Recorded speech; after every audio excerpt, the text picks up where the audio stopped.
Um defeito de cor. Capítulo 7. Continuação. O esconderijo. Não havia tantos soldados pelas ruas. Acredito que estavam nos quartéis se preparando para um novo ataque. E só 2 vezes avistamos patrulhas, que não chegaram a nos ver. Fomos para o Terreiro de Jesus, o antigo colégio dos jesuítas, onde funcionava a faculdade de medicina. Trabalhando como sacristão em uma igreja, o Islebão disse que conhecia outros esconderijos, mas aquele era um dos mais seguros, por estar desativado. Ele se referia ao subsolo que alcançamos depois de pularmos o muro, atravessarmos o terreno e nos arrastarmos por um alçapão no mais absoluto silêncio.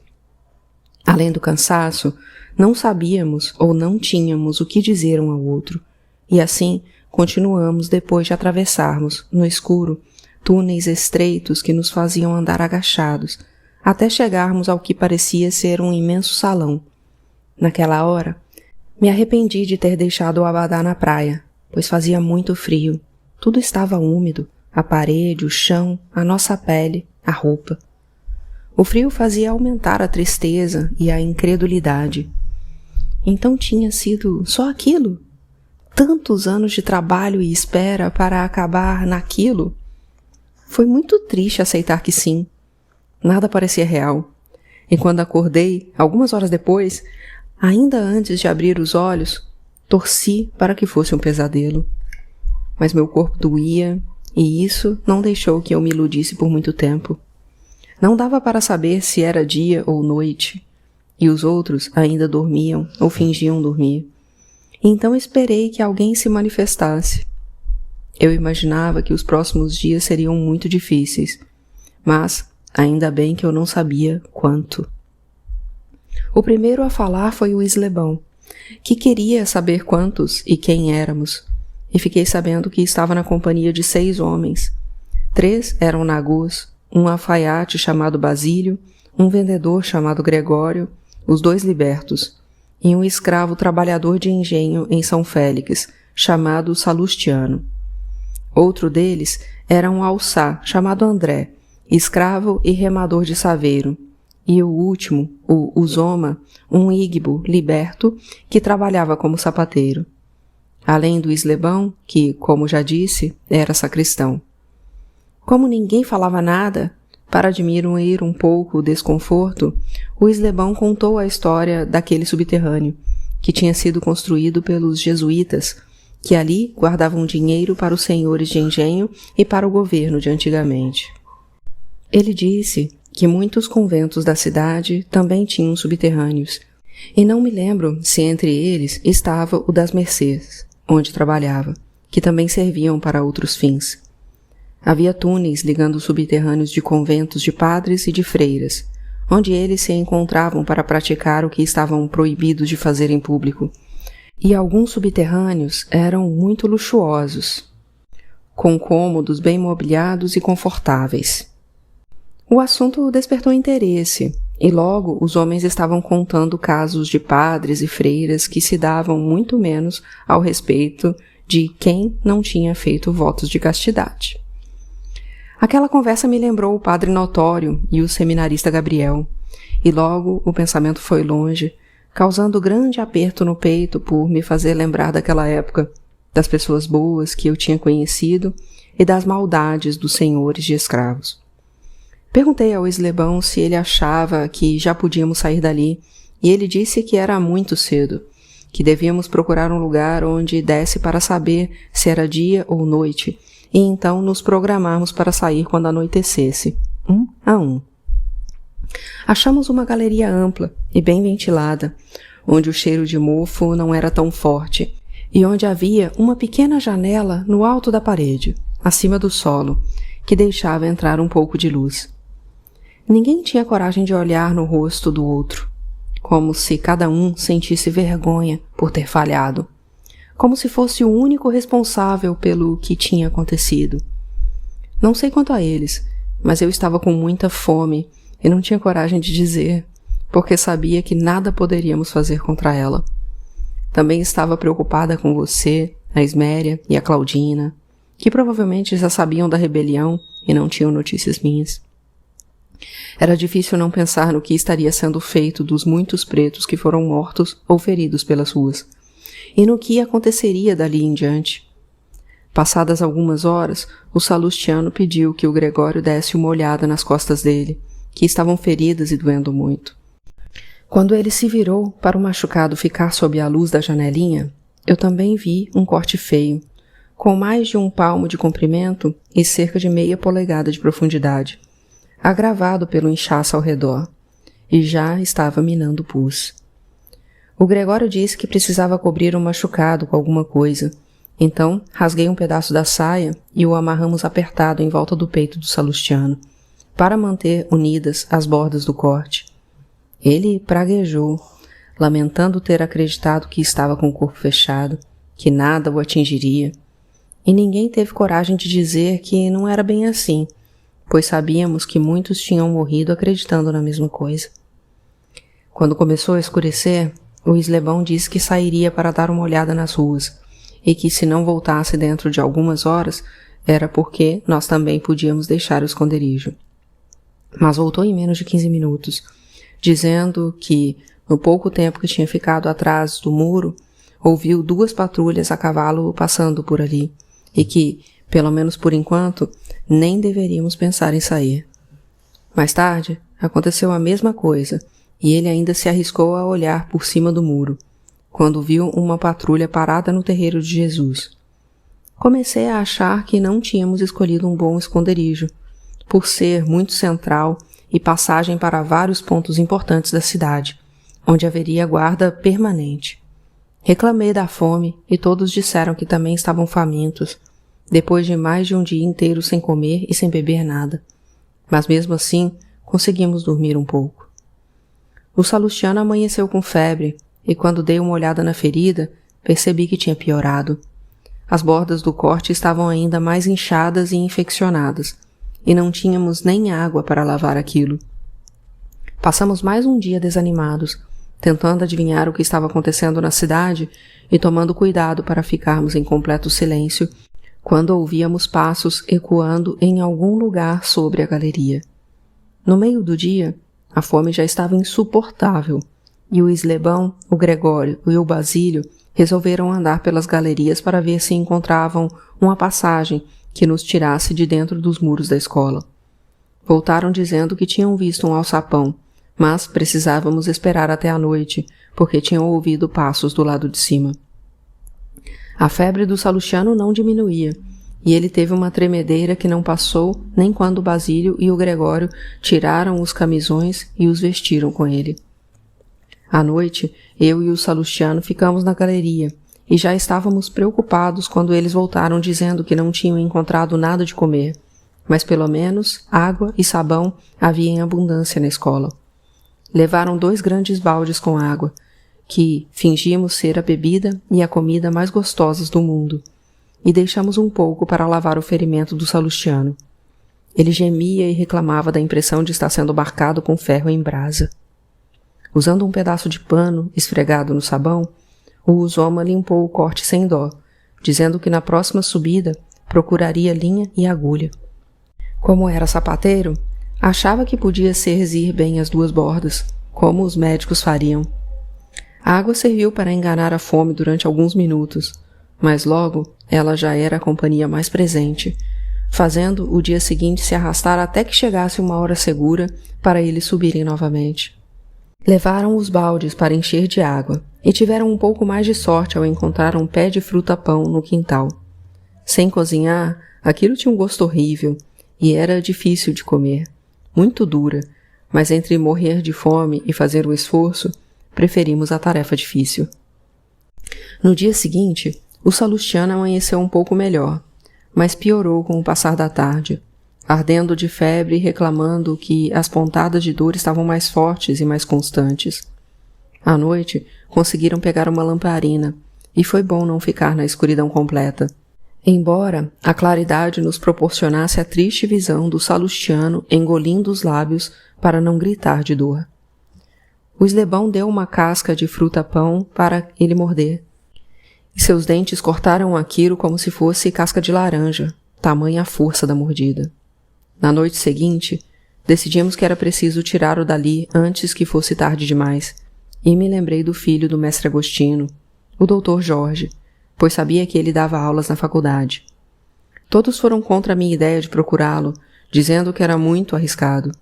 Mas o Salustiano disse que qualquer coisa era melhor do que ficar ali, sentindo dor e morrendo aos poucos, e perguntou se não podíamos levá-lo para a parte de cima, que ele se entregava e jurava ter entrado lá sozinho durante a noite. A saída. Não foi uma operação muito fácil, pois o Salustiano não conseguia fazer muito esforço e quase morria de dor com qualquer movimento.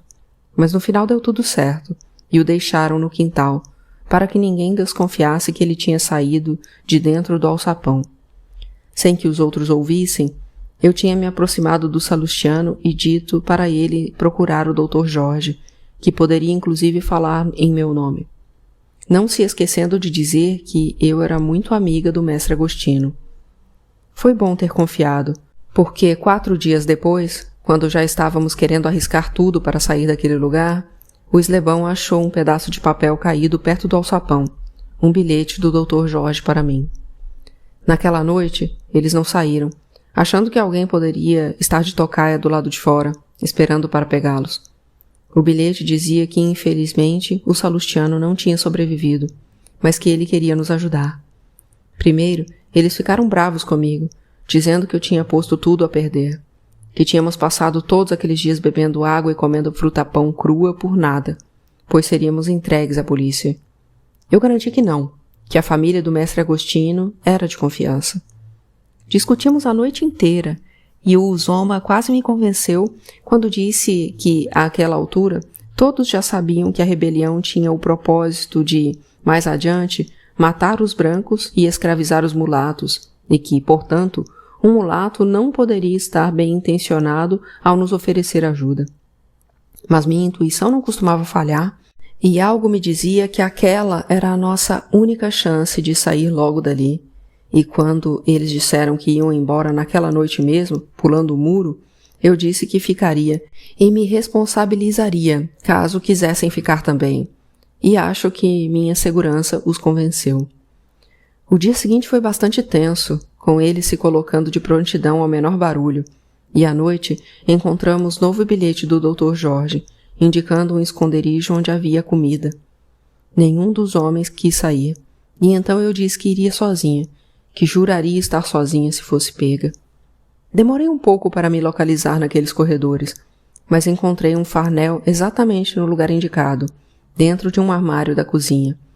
Peguei o pacote, que era bem grande, e voltei para o esconderijo, onde 5 rostos felizes me receberam, por eu ter voltado sã e salva e por termos comida. Ao desamarrarmos o embrulho, imediatamente reconheci o bolo de laranja da Esméria, e fiquei aliviada por saber que ela tinha notícias minhas. Ou, pelo menos, sabia que eu estava viva. Além do bolo, ela também tinha mandado arroz, cuscuz, galinha assada e acarás, e aquela foi uma das refeições mais gostosas de toda a minha vida. Durante 2 dias aconteceu a mesma coisa, e o Gregório já tinha se oferecido para sair no meu lugar quando encontramos um bilhete do Dr. Jorge no meio do farnel, perguntando se poderia descer para conversar conosco. Se sim, era para deixarmos um pedaço de papel ou pano ou qualquer coisa presa na porta do alçapão, de modo que ele pudesse ver do lado de fora. Como já estavam cansados daquela prisão e menos desconfiados, meus amigos concordaram, e na noite seguinte estávamos todos na galeria quando a portinhola se abriu. O Dr. Jorge primeiro jogou o farnel e depois desceu, amparado pelo Uzoma e pelo André, e nos contou que tinha obrigado o Salustiano a dizer onde eu estava, pois a Esméria, o Sebastião e a Claudina estavam desesperados à minha procura. Disse também que já tinha um plano para nos tirar dali, um por vez. Todos concordaram que eu seria a primeira, e na noite seguinte os homens me passaram pelo alçapão e me escondiam uma sala que o Dr. Jorge tinha deixado destrancada, onde ele foi ter comigo assim que amanheceu. Levava um amigo que me disse ser de total confiança, e os 2 me enrolaram em um lençol e me disseram para ficar quieta, fingindo de morta. e foi disfarçada de cadáver que fui carregada para fora da faculdade e colocada em uma carroça. Suspirei aliviada quando percebi que ela estava se movimentando, e mais ainda quando reconheci as vozes do Tico e do Hilário. Em casa. Foi uma alegria voltar para casa e te abraçar. A Esméria fez um almoço com tudo o que eu gostava, e o convidado especial foi o Dr. Jorge, que aos poucos conseguiu tirar todos os meus amigos do subterrâneo da faculdade e com a ajuda do Tico e Hilário. A Esméria continuou mandando comida durante quase um mês, tempo que demorou para que saíssem sem despertar suspeita, e nunca mais ouvi falar de nenhum deles. Aliás, foi exatamente isso que combinamos, que se por acaso algum de nós fosse pego, nunca falaria nada sobre os outros, e negaríamos nos conhecer se fôssemos colocados frente a frente, ou mesmo se passássemos um pelo outro na rua. Assim era mais seguro para todos. Eu não sabia como agradecer ao Dr. Jorge, e ele disse que tinha ajudado por gosto, porque achava justa a nossa luta, para orgulho do pai, o mestre Agostino, que repetia que aquele filho tinha saído à mãe. Mas eu estava curiosa para saber os acontecimentos depois de mais de uma semana do fracasso da rebelião, mas ninguém sabia contar direito. Só o Tico e o Hilário tinham algumas informações e disseram que a polícia estava fazendo uma verdadeira devassa, que centenas de pretos tinham sido presos e seriam condenados à morte. Na noite do acontecido, enquanto ainda lutávamos em Água de Meninos, um grupo apareceu na loja e recolheu todas as coisas dos mussurumins, que também tinham desaparecido sem deixar vestígios. Eu tinha evitado pensar na cena durante todos aqueles dias, mas tive que me lembrar de detalhes, pois todos queriam saber do Fatumbi. Ainda não tinha me entristecido de verdade por ele, e, ao entrar na casa, onde ele também tinha morado, ao ver os objetos que já tinha tocado, ao me lembrar de tudo que eu lhe devia, caía uma tristeza difícil de ir embora. A cada hora, ele me fazia mais falta. As nossas conversas, as nossas confidências e mesmo as discussões que tínhamos de vez em quando. Foi bom ter deixado a casa e estas lembranças para trás durante um tempo e realmente participar da viagem que eu tinha tratado com a sinhazinha apenas para tirá-la da cidade. No início, eu não queria ir, mas o Tico e o Hilário alertaram que seria bom eu desaparecer por algum tempo, e o quanto antes, pois a polícia tinha a ordem de entrar em todas as casas de africanos libertos e procurar provas de que tinham participado da rebelião. Encontrando qualquer coisa, por mais insignificante que fosse, era cadeia na certa ou coisa pior, como chibatadas e até mesmo a morte. Já tinham passado pela casa deles, que no dia fatídico estavam em São Jorge dos Ilhéus, e tinham como provar, e logo chegariam à Graça, e principalmente à padaria, que tinha sido o ponto de encontro dos mussurumins mais importantes.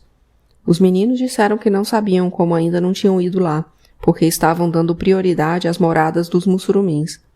Eles acharam que era melhor eu fingir que também tinha ido embora, o que seria confirmado pelo mestre Agostino, que ainda se ofereceu para guardar parte das nossas coisas em um cômodo dos fundos da casa dele, para que nossa fuga ficasse mais real. E se por acaso lhe perguntassem quem era o dono da loja e da casa, ia indicar o Alberto, que confirmaria que tinha alugado as duas para uns pretos forros que não conhecia e que tinham sumido sem pagar o aluguel daquele mês. Eu, você, a Esméria e a Malena pegamos tudo o que precisávamos e fomos para a casa do Tico e do Hilário, por onde a polícia já tinha passado, e a Claudina foi para a casa de uns amigos, que também já tinha sido revistada na federação. Aconteceu exatamente o previsto. A polícia passou pela nossa casa, vasculhou tudo e não encontrou nada comprometedor. Perguntaram ao mestre Agostino de quem era a propriedade e ele indicou o Alberto, que fez o combinado. Mas como ainda havia o perigo de alguém falar sobre os mussurumins da loja, 2 semanas depois partimos com a sinhazinha para o Cairu, onde ficaríamos por 2 meses. Fomos eu, você, a Esméria, a Malena, seu pai, a sinhazinha e as 3 filhas, 3 criadas e um criado. O doutor José Manuel não pôde ir por causa da rebelião, pois tinha sido contratado por um senhor para defender seus escravos presos. Mas não por bondade dele, do senhor, e depois explica essa história toda. A viagem. Fomos de barco para Cairu, e muito me surpreendeu que a vila fosse em uma ilha linda e ainda bastante selvagem, de mata nativa. Não era muito grande e ficava no meio de um canal que ligava outra ilha à terra firme, a ilha do Morro de São Paulo. O ouvidor foi nos visitar logo nos primeiros dias da nossa estada e ficou muito contente por conhecer a sinhazinha, pois tinha sido amigo do Sr. José Carlos. Achou que o marido dela fosse o Alberto, e rimos muito depois que ele saiu, porque não desfizemos o engano. Foi melhor nem tentar explicar que o Alberto já tinha sido meu marido e na época era meu amante. Aliás, seu pai foi um dos que mais gostaram da viagem, e nem uma vez sequer tocou no nome da ressequida ou deu a entender que sentia falta dela. E só discutimos quando ele queria te levar nas caçadas diárias que fazia. Havia muitos bichos na ilha e ele nunca voltava de mãos vazias, seja de pássaros como mutuns, jacus, jupuremas e muitos outros tão bonitos quanto saborosos, ou bicho do chão, como preás, tatus, cotias, coelhos e pacas. Nosso único temor eram as cobras, também de várias qualidades e tamanhos, que entravam dentro de casa à nossa menor distração. Surucucus, jiboias, jararacas, corais, cascavéis, cipós. Tínhamos que ficar sempre atentos a vocês, as crianças, para que não fossem brincar em locais perigosos, frequentados pelas mais peçonhentas. A casa era bastante grande e muito bem mobiliada, e ficava em um espaço parecido com o que tínhamos no sítio. Espero que você tenha lembranças daquele passeio, pois se divertiu bastante. Tinha pouca idade, quase 5 anos, e brincou muito com a Mariana, a filha do meio da sinhazinha, poucas semanas mais velha que você. A Amélia ainda era um bebê, e a Carolina, apesar do corpo de menina, já se comportava como uma verdadeira sinhazinha. Naqueles dias, eu quase me esqueci de tudo, da rebelião, de que poderia estar sendo procurada, da morte do Fatumbi, de que seu pai não vivia mais na nossa casa. Foram dias muito bons e necessários, muito mais necessários se eu soubesse o que estava por vir.